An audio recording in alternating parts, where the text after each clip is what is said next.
I knew Travis was going to be a problem the moment he tried to fist bump me on his first day. Not a normal, hey, nice to meet you kind of bump either. I mean, full eye contact, no preamble, arm extended like I was his frat brother from some homecoming tailgate. I just stared at him over the top of a spreadsheet packed with 5 columns of last quarter's SLA violations and said, "We use email here." That was Monday. By Wednesday, he was already hosting his first all-hands vision session, tossing out words like synergize, cross-functional harmony, and mindshare elevation. He brought a laminated roadmap filled with Comic Sans bullet points and a PowerPoint deck that looked like it had been designed by a preschooler who had just discovered glitter. During that session, he looked right at me. Me, the architect behind the failover system that saved this company $10 million during the 2019 disaster, and said, "Even our coffee girls are pretending to be sysadmins these days, huh?" There was a pause. Not long, just long enough for the air to sour. Someone chuckled, then immediately choked on it. I didn't blink, didn't flinch. Just uncapped my red pen and marked a typo on his slide. Redundancy. Fitting.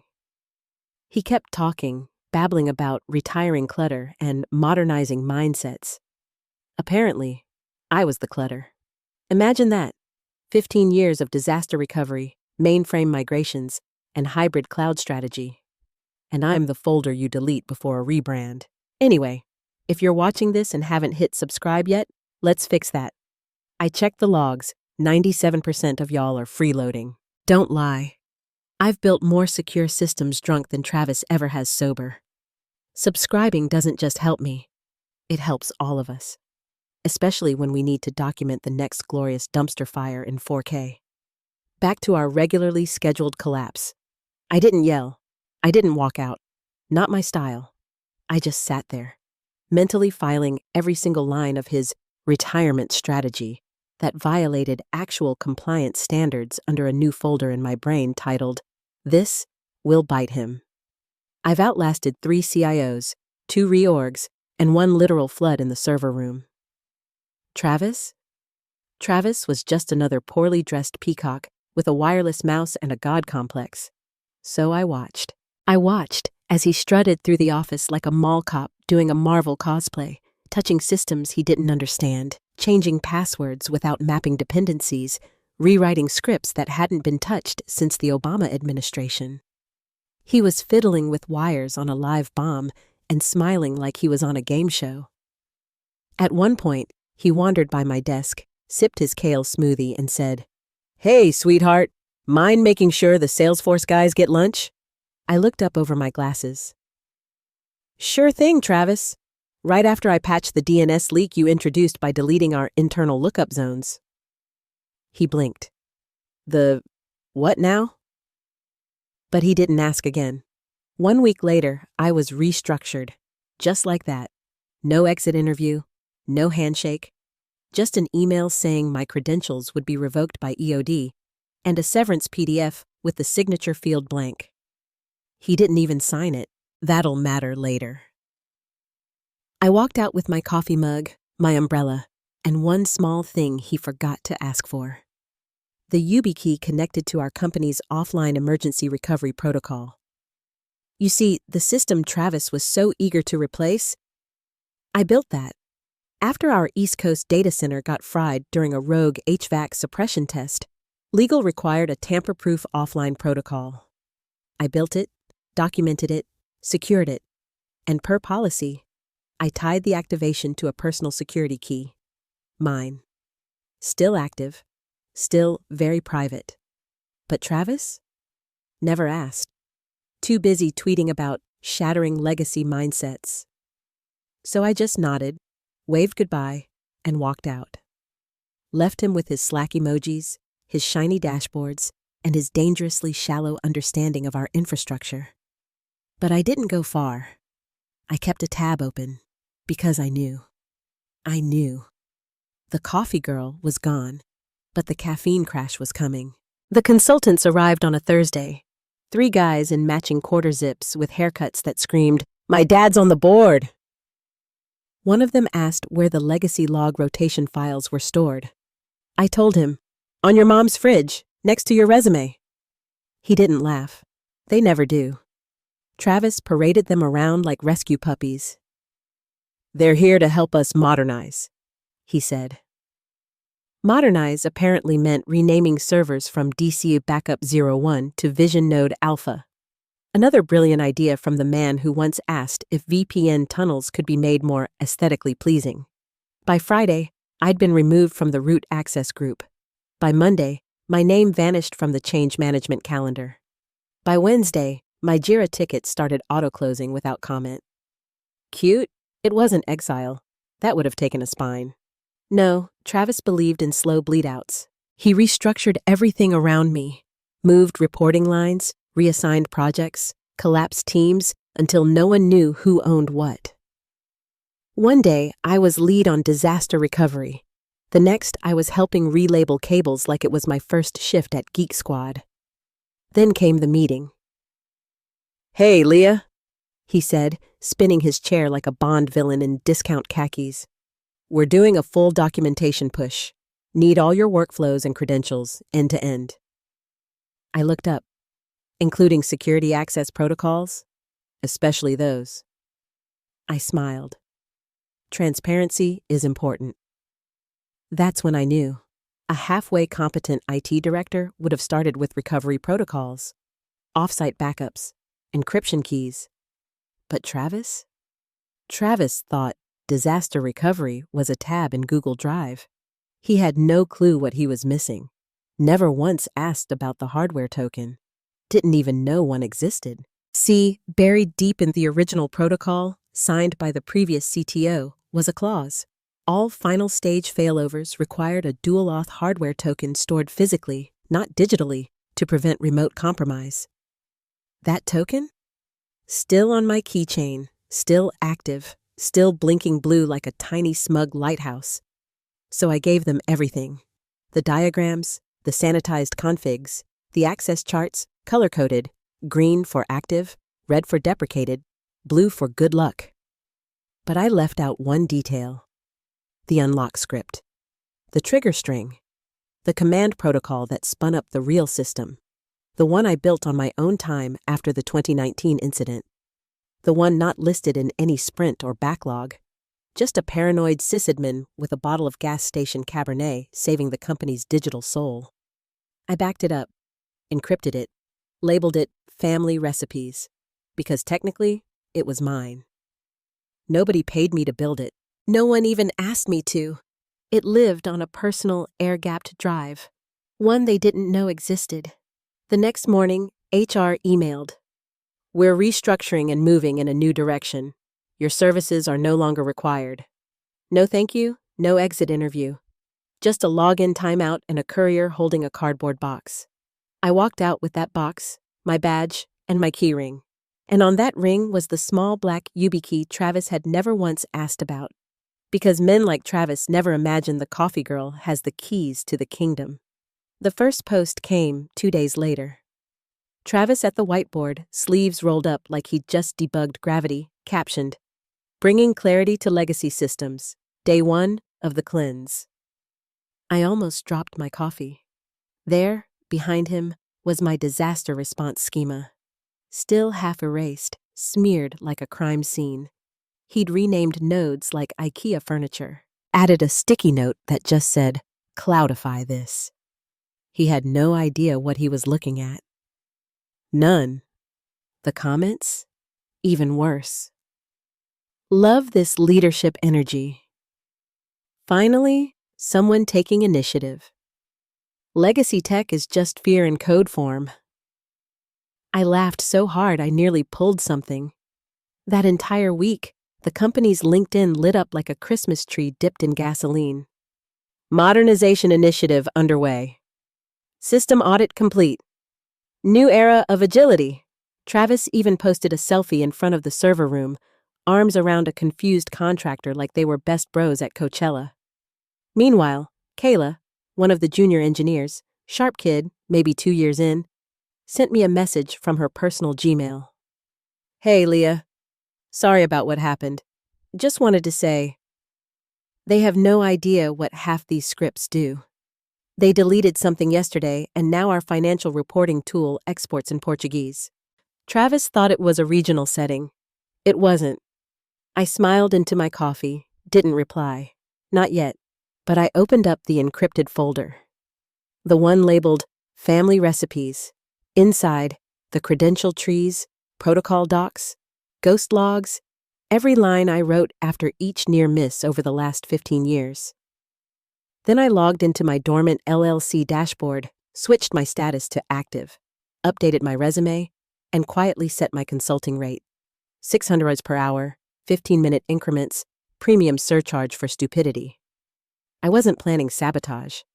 Let the record show. I wasn't bitter. I was just prepared. Because here's the thing about legacy systems, Travis. You don't wipe them clean. You don't cleanse them like a juice detox. You learn them, their rhythms, their scars, the logic carved into them at 3 a.m. by someone bleeding caffeine and duct tape just to keep the lights on. But Travis didn't want legacy. He wanted optics. He thought systems failed loudly. They don't. They fail in whispers. Latency drift. Backups quietly failing to sync. Ghost cron jobs clinging to memory. Errors that don't scream. They wait. 1,000 digital paper cuts timed for the worst possible moment. So I waited. Watched the dashboards I still had, read-only access to through a forgotten Grafana instance they hadn't revoked. Latency spikes in Node Cluster 6. Backup job rerun 4 times in a single night. Unauthorized IP flagged. Auto whitelisted by Travis's new smart rules. It was all there. The ghost in the machine wasn't me. It was the silence before the storm. The first ripple hit on a Tuesday at 7:46 a.m., minor delay in the claims portal. Just 3.5 seconds longer than normal. Harmless, unless you knew what you were looking at. By noon, the finance report generator stopped pulling clean aggregates. The numbers weren't just wrong, they were impossible. Negative premiums. A client from Nebraska listed under the Kingdom of Bavaria. They blamed the BI plugin, reinstalled it, rebooted, ran a script that basically slapped the server and crossed its fingers. But I saw the pattern. It always starts with timing drift, then data anomalies, then, well, you'll see. Wednesday, 9:22 a.m. A vendor emailed. Old school guy still backed things up with a fax line. Subject: license renewal gap. Final notice. That was one of my manual tasks. Boring, but vital. That vendor ran our legal archiving platform, the one that kept us compliant with federal retention laws. Travis had streamlined it out of the workflow. Too many moving parts, he said. Let's consolidate. Some parts need to move, or the system rots. Thursday, 11:04 a.m. A client flagged a sync issue. Claims being duplicated, thousands of them, time-stamped a second apart. Support told them it was a known caching issue, suggested clearing their browser cookies. That's like handing a defibrillator to someone in a coma and telling them to self-administer. Kayla pinged me again. Hey, something's really off. Colin thinks it's network congestion, but it doesn't feel like that. I stared at the screen for a second, then typed a single line. Check the secondary DNS routes. If they're failing over prematurely, your load balancer's flying blind. She didn't reply, but 15 minutes later, the spike settled. Temporarily. Like patching a dam with a glue stick. Thing is, I wasn't happy about it. Okay, maybe a little smug, but mostly I felt that pit-in-your-stomach dread, the kind that creeps in before a tornado touches down. Because this wasn't sabotage. This wasn't a villain twirling her mustache in the dark. This was pure, uncut negligence. The kind that festers behind PowerPoint decks and spreads like mold across a data center. The kind that makes guys like Travis feel like gods. Until the servers stop obeying, and suddenly they're flying blind with a dashboard full of red. It was coming. Not because I wanted it to, but because it was written into the code the second he deleted my name from the routing protocols and never asked why that field was labeled "Do Not Modify." Critical path. You can't debug arrogance, but you can predict its failure. It happened, of course, on a Monday. Peak login time, 9:05 a.m. Phones buzzing, dashboards loading, clients sipping burnt office coffee while pulling up their policy portals. And then, nothing. Just white screens, loading circles, a spinning gif of death. From my apartment 3 miles away, I saw it first. An alert from the Grafana board they never decommissioned. Node timeout, sector ABC. Then another, and another. Within 60 seconds, every major access point went red, flatlined. The core system was gone. I leaned back in my chair, took a long sip from my world's okayest engineer mug, and exhaled. Inside the office, chaos erupted. Slack blew up. Zoom calls stacked on top of each other. Travis's voice blared from every open panel and speaker. "This is a temporary anomaly. Minor latency issue. Everyone follow the emergency protocol."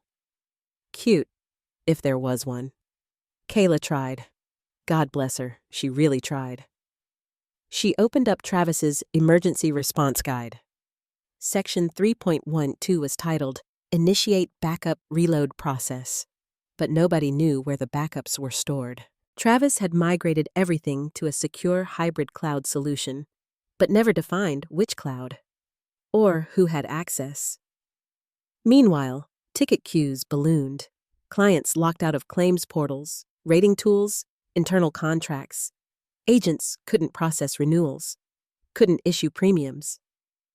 And every second of downtime was 6 figures in SLA violations, legal exposure, and cold, hard losses. Someone on the executive floor suggested a rollback. Except, surprise, no one knew the rollback version. Travis had overwritten the changelog with emojis. In the background, someone whispered, "Do we know if there's a physical failover site?" Silence. Kayla didn't know. No one did, because I hadn't set it up to be easy. The external failover system, the real one, was hardwired, air-gapped, and required multi-stage authentication through a manual protocol I'd written myself after the 2019 fire drill. I called it Operation Lazarus. Because I'm dramatic like that. It was designed to rise from the dead only when absolutely necessary. And Travis? Never even read the manual. Then came the leaks. Snippets of Slack chats started trickling onto Reddit. Anonymous posts. Frantic snippets from internal conversations. Systems down 30+ mins. Nobody knows who built what. Clients noticed. They always notice. The customer hotline jammed. The emergency broadcast tool hadn't been tested since I left. One video went out, an ancient stream of the former CIO explaining routine maintenance from 18 months ago. The feed cut to static, then silence. Then, unexpectedly, a live camera feed flickered on. There he was, Travis. Shiny forehead, wide eyes, panic leaking from every syllable of his MBA-trained mouth. No teleprompter, I whispered to myself. No plan, no clue. "Good morning, valued partners," he started, already sweating through his shirt. "We're experiencing unforeseen technical anomalies across our infrastructure. Translation: we broke it. We don't know how. We're hoping you don't notice we're flying blind with our pants down." The client chat lit up instantly. "What happened to our data? We missed a compliance filing. 6 hours of renewals are gone." And then, right in the middle of the stream, someone typed it. "Where is Leah?" Another one. "Bring back Leah Carter." Then, "Your coffee girl wouldn't have let this happen." That one hit. Hard. I could see it on his face. Travis glanced down at the chat monitor and his skin turned the color of cold oatmeal. He stammered, looked off screen, whispered something to someone behind the camera. Then he tried again. We want to reassure everyone that our top engineering experts are addressing the situation. We've isolated the issue to a legacy script conflict and are actively. Bull. Everyone watching knew it. The board knew it. The clients definitely knew it. And I knew it better than anyone. I sat there in my kitchen, laptop open, spoon swirling sugar into my coffee like it was a ritual, watching the feed unravel like a Greek tragedy. Not a system failure, a reckoning. This was what happens when you erase competence, when you swap out experience for ego, when you fire the woman holding your parachute and call her coffee girl on the way out. Now the plane was nosediving. The cockpit was on fire. The passengers were screaming my name. I didn't smile. Not yet, because I knew what came next. It took Travis 42 minutes to crack. 42 minutes of glitchy feeds, half-frozen Zoom frames, jargon that sounded like he swallowed a corporate buzzword generator. 42 minutes of the chat lighting up with furious clients, sarcastic gifs, and passive-aggressive tech memes. Then it happened. A pause, a breath, a break in the facade. He looked directly into the camera, shoulders slumped, jaw tight, and said, "If anyone can contact Leah Carter, we need assistance." It was the ghost of an apology, whispered from a man who'd thrown me away before asking where the fire extinguisher was. I sat completely still. The silence in my kitchen was louder than the alarms I imagined were screaming through that office. Then came the pings. Ding. Kayla. He said your name. Oh my God. Ding. Legal. Leah, can we speak privately, urgently? Ding. Unknown number. Leah, please, we didn't know. 9 more followed. One just said, please. I closed the laptop, finished my coffee, brushed a few pastry crumbs off my sweatshirt, and stood up. There was only one place to go, not HQ. That was probably a war zone of panicking execs and scorched servers. No, I headed downtown. To the backup site nobody had remembered to decommission. The one with the concrete walls and the faded metal sign that still said SEO location for Site B. The one Travis had once called a glorified broom closet. I still had the badge, still knew the code. 722426551. My fingers didn't even have to think. The server room door opened like it had been waiting for me.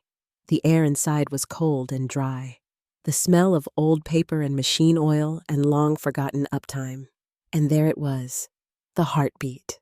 A soft, blinking blue light on the fail-safe node marked primary, legacy. The one they had labeled obsolete in last quarter's asset report. The one Travis didn't even know existed. There was a single USB port, one badge reader. I pulled the lanyard from my pocket, swiped the badge. Beep, green light. No one had revoked my access. Not because they'd forgotten, because no one else knew how.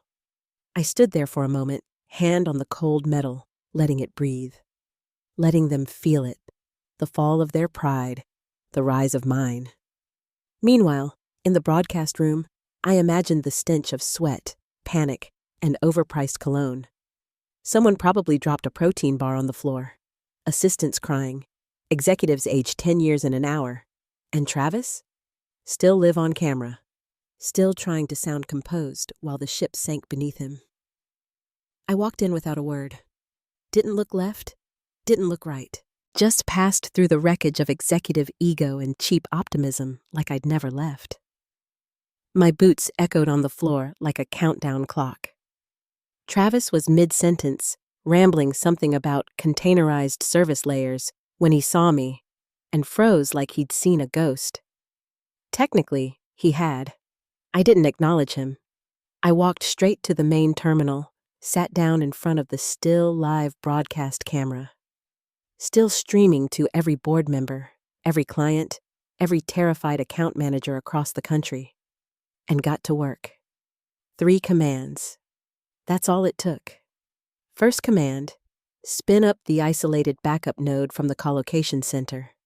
Second command, restore routing schema from the Lazarus protocol. Third command, initiate client-side session validation bypass for emergency login. Within 5 minutes, the dashboard indicators flipped like Christmas lights. Green, green, green. Client portals restored. Policy data unfrozen. Billing transactions requeued. 80% of operational functionality rebuilt from the ground up faster than Travis could finish a sentence. The chat exploded.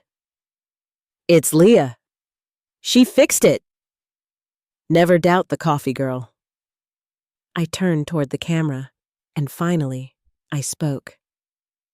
The other 20%, I said slowly, letting each word slice through the feed like a scalpel, is encrypted. A beat, a gasp off screen. The decryption key, I continued, is attached to the severance letter you emailed me. The one with the signature field, left blank. Travis made a noise. Not quite a word, not quite a breath. Just the sad squeak a man makes when he realizes the final boss was the woman he mocked in front of the whole company. Then, the broadcast feed flickered again. Top right corner. Board chair. Active. The man didn't hesitate. He leaned into the frame like he was addressing royalty. Leah, he said, voice calm but hoarse. What's your rate? I didn't smile. Not yet. But I let the silence answer. Because in that moment, everyone watching knew the truth. This wasn't Travis's company anymore.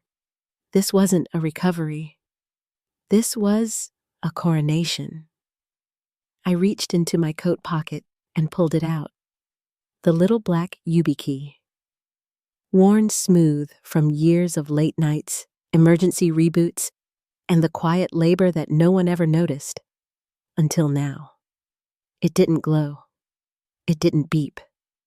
But in that moment, it had more power than Travis had ever touched. I held it up to the camera, just long enough for every client, every board member, every LinkedIn blowhard watching to see it. Then I plugged it in. Click. A low hum rolled through the system. The final 20% of infrastructure came back online, like a phoenix rising from server ash. The air changed, like a fire suppression system releasing tension instead of gas. Pings hit the screen in waves. Reconnected databases. Reconciled transactions. Restored session trees. Even the internal chat server, once reduced to a pit of emoji hell, lit up with green dots and applause gifs. And then, the chat. Leah for CTO. Who needs Travis? Queen. Thank you, thank you, thank you. Applause emojis, heart emojis, confetti gifs. A digital standing ovation. Travis? Gone. Walked off camera midstream like a magician who'd botched the final trick and left the doves behind. Someone whispered he left the building entirely. Badge still on the desk, laptop still open. Didn't even say goodbye. I stayed in that chair for 1 more minute. Let it soak in. Let every server, every stakeholder, every boardroom across the country feel it. Then, I shut the terminal, stood up, walked out. No words, no wave. By the time I got home, my inbox was a war zone. Meeting invites, offer letters, Messages that walked the razor's edge between apology and desperation. I ignored them all, except one, a clean PDF. Subject line, consulting contract, Leah Carter, $600 per hour. Retroactive to the minute Travis said my name on live camera. Plus, a disaster containment bonus tied to SLA restoration within 72 hours. I signed it electronically, popped open a bottle of wine older than Travis's entire leadership experience, and collapsed into my old desk chair. The phone buzzed again. Kayla, probably. I let it go to voicemail. Because my work was done. No sabotage, no revenge scripts, no Trojan horses. I didn't burn anything down. I just waited. Waited while incompetence walked barefoot into broken glass and called it innovation. All I did was show up. With the broom. They called me coffee girl, but they're the ones who'll need a gallon of espresso to clean up that mess. And honestly, they should have thanked me. The company still existed. The data was back. Clients could breathe again. Their reputations, their contracts, their entire infrastructure, salvaged by the person they dismissed like I was disposable office decor. I was the backup plan they didn't know they needed. The quiet failover. The firewall made of flesh and caffeine. The woman who held the kill switch, the recovery key, and the memory of every system built before Agile became a punchline. And I wasn't bitter. Really, because this was never about payback. This was about proving a point. You don't throw away the person who understands where the cables run. You don't delete the woman who kept your skeleton from falling apart at 3 a.m. on Christmas Eve while you slept through your third Ambien. You don't replace her with a catchphrase and a Canva slide. And if you do, well, you better hope the lights stay on. The final twist? The system I resurrected that day, the Lazarus Protocol, the physical failover, the architecture no one asked me to build, was never about saving them. It was about saving me, my own peace of mind, my own legacy, my own quiet, air-gapped proof that what I built mattered. It wasn't in the cloud. It wasn't scalable. It was real, tangible. It pulsed when everything else collapsed. And when that final 20% clicked into place, when the pings turned green, when the chat exploded with thank yous and praise and digital confetti, it wasn't for them. It was for every unsung sysadmin, every overlooked engineer, every woman ever called sweetheart in a meeting and handed someone else's coffee. It was for us. I took another sip of wine. The contract sat open on my screen, waiting for the counter-signature. I didn't rush. I let the hum of a healthy system carry through my apartment. Steady, alive, a machine they thought they could rebuild from scratch. Until the machine reminded them who wrote the manual. I checked the logs one more time. Uptime. Restored. Latency. Clean. Session health. Stable. No alerts. Just quiet. Which, in IT, is as close to applause as it gets. The best kind of revenge doesn't come with fire or fury. It comes with a simple fact. You needed me, and you will again. Because the next time the servers go dark, and the dashboards flicker, and the clients start typing in all caps, they'll know exactly who to call. Not the guy with the MBA, not the modernizer, not the LinkedIn prophet with the emoji roadmap. They'll call the coffee girl. And this time, she'll send an invoice first,